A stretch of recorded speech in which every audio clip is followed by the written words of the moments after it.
ಸುಂದರವಾದ ಹೂವಿನ ಮಾಲೆಗಳನ್ನು ಮಾಡುವುದು ನನ್ನ ಹವ್ಯಾಸಗಳಲ್ಲಿ ಒಂದು. ದೇವರಿಗೆ ವಿವಿಧ ರೀತಿಯ ಹೂಗಳಿಂದ ವೈವಿಧ್ಯಮಯ ಹಾರಗಳನ್ನು ಹೆಣೆಯುವುದರಲ್ಲಿ ನನಗೆ ಹೆಚ್ಚಿನ ಆಸಕ್ತಿ. ಆತ್ಮೀಯರೇ, ನಾನು ಚಂದ್ರಮತಿ ಎಸ್ ರಾವ್. ಎಲ್ಲರಿಗೂ ನನ್ನ ವಂದನೆಗಳು. ಇವತ್ತು ನಾನು ಪುಟ್ಟ ಕೆಂಪು ಗುಲಾಬಿ ಹಾಗೂ ನಂದಿಬಟ್ಟಲಿನ ಮೊಗ್ಗುಗಳನ್ನು ಬಳಸಿಕೊಂಡು ಒಂದು ಹೂಮಾಲೆಯನ್ನು ಮಾಡುತ್ತಿದ್ದೇನೆ. ಈ ರೀತಿ ಬಿಳಿ ಮತ್ತು ಕೆಂಪಿನ ಹೂಗಳ ಮಿಶ್ರಿತ ಮಾಲೆಯು ನೋಡಲು ಬಹಳ ಸುಂದರ, ಚಂದ. ಇದಕ್ಕೆ ತಾಜಾ ಕೆಂಪು ಗುಲಾಬಿ ಹಾಗೂ ಬಿಳಿ ನಂದಿಬಟ್ಟಲಿನ ಮೊಗ್ಗುಗಳು ಬೇಕು. ಮಾಲೆ ಕಟ್ಟಲು ಬಾಳೆನಾರು ಅಥವಾ ದಾರ ಇದ್ದರೆ ಸಾಕು. ನಾನು ಇಲ್ಲಿ ದಾರ ತಗೊಂಡಿದ್ದೇನೆ. ಮೊದಲು 5 ಮೊಗ್ಗುಗಳನ್ನು ಜೋಡಿಸಿ ದಾರದಿಂದ ಕಟ್ಟಿ ಇಡಬೇಕು. ಇಂತಹ ಹಲವಾರು ಗುಚ್ಚೆಗಳನ್ನು ತಯಾರಿ ಮಾಡಿಡಬೇಕು. ಆಗ ಮಾಲೆಯನ್ನು ಕಟ್ಟಲು ಸುಲಭವಾಗುತ್ತದೆ. ನಿಮಗೆ ಎಷ್ಟು ಮೊಗ್ಗುಗಳನ್ನು ಬೇಕಾದರೂ ಜೋಡಿಸಿಕೊಳ್ಳಬಹುದು. ಇಲ್ಲಿ 5 ಮೊಗ್ಗುಗಳನ್ನು ಹಿಡಿದು ದಾರದಿಂದ ಗಂಟು ಹಾಕಿ ಸಿದ್ಧ ಮಾಡಿಟ್ಟುಕೊಂಡಿದ್ದೇನೆ. ಬೇಕಾದರೆ 8, 10 ಹೀಗೆ ಮೊಗ್ಗುಗಳನ್ನು ಸೇರಿಸಿ ಗಂಟು ಹಾಕಿಡಬಹುದು. ಅಷ್ಟೇ ಬೇಕು ಇಷ್ಟೇ ಬೇಕು ಎಂದೇನಿಲ್ಲ. ಮೊಗ್ಗು ಜಾಸ್ತಿ ಇದ್ದರೆ ಹೆಚ್ಚು ಹಿಡಿದುಕೊಳ್ಳಬಹುದು. ಈಗ ನಾವು ಹೂವಿನ ಮಾಲೆಯನ್ನು ಹೇಗೆ ಮಾಡುವುದೆಂದು ನೋಡೋಣ.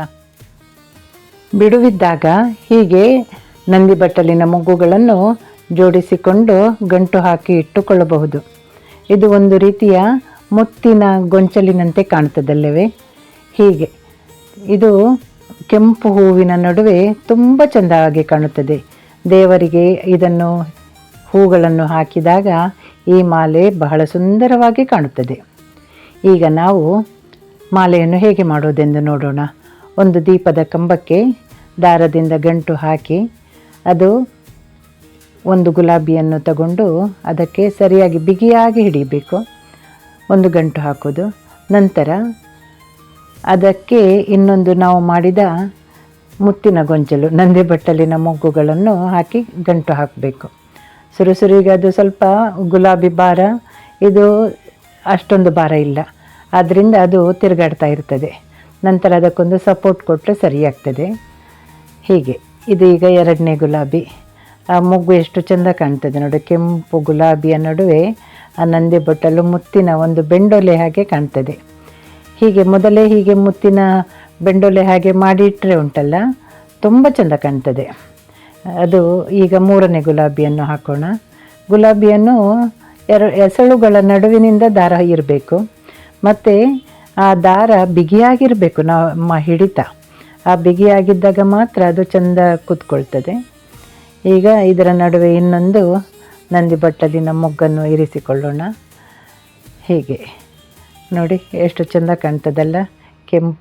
ಕೆಂಪಿನ ನಡುವೆ ಒಂದು ಬಿಳಿ. ಈಗ ಇನ್ನೊಂದು ಗುಲಾಬಿಯನ್ನು ಇಡೋಣ. ನಾವು ದಾರದ ಬಿಗಿತ ಎಷ್ಟು ಅಂತ ನೋಡಬೇಕು. ಆಗ ಅದು ಚೆಂದಾಗಿ ಕೂತ್ಕೊಳ್ಬೇಕಾದ್ರೆ ನಾವು ಅದನ್ನು ಹತ್ತಿರದಲ್ಲೇ, ತುಂಬ ದೂರದಲ್ಲಿಂದ ದಾರ ತರೋದಲ್ಲ, ಹತ್ತಿರದಿಂದಲೇ ತಂದರೆ ಅದು ಹೆಚ್ಚು ತಿರುಗಾಡೋದಿಲ್ಲ.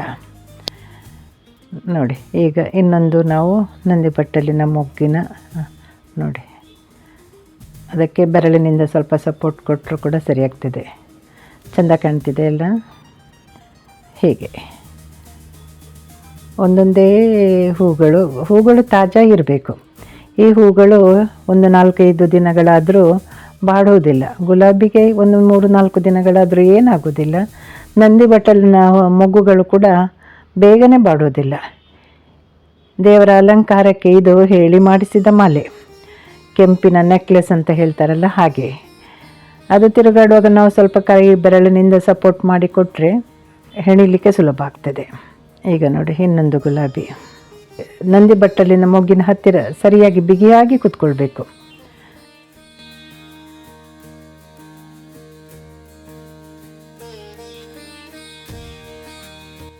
ಈಗ ನಾನು ಇದಕ್ಕೊಂದು ಸಪೋರ್ಟ್ ಕೊಟ್ಟಿದ್ದೇನೆ, ಅದು ಹೆಚ್ಚು ತಿರುಗೋದು ಬೇಡ ಅಂತ. ಹೀಗೆ ಒಂದು ಸಮತೋಲನದಲ್ಲಿ ಇಟ್ಟರೆ ನಾನಿಲ್ಲಿ ಒಂದು ಪ್ಲಾಸ್ಟಿಕ್ ಬಾಕ್ಸನ್ನು ಇಟ್ಟಿದ್ದೇನೆ, ದಾರದ ಬಾಕ್ಸ್.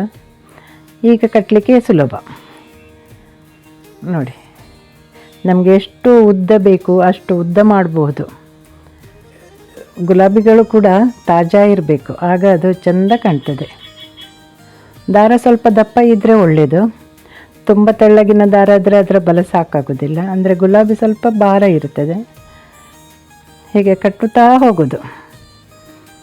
ನಮಗೆಷ್ಟು ನಮ್ಮ ವಿಗ್ರಹಕ್ಕೆ ಮೂರ್ತಿಗೆ ಎಷ್ಟು ಉದ್ದದ ಮಾಲೆ ಬೇಕು ಅದನ್ನು ನಾವು ಲೆಕ್ಕ ಹಿಡಿದುಕೊಂಡು ದೊಡ್ಡ ಮೂರ್ತಿ ಆದರೆ ದೊಡ್ಡ ಮಾಲೆ ಬೇಕು, ಸಣ್ಣದಾದರೆ ಸಣ್ಣದು. ಈಗ ದಾರವನ್ನು ಕತ್ತರಿಸಿ ಅದರ ಹಿಂದಿನ ದಂಟುಗಳನ್ನು ನಾವು ಕತ್ತರಿಸಬೇಕು.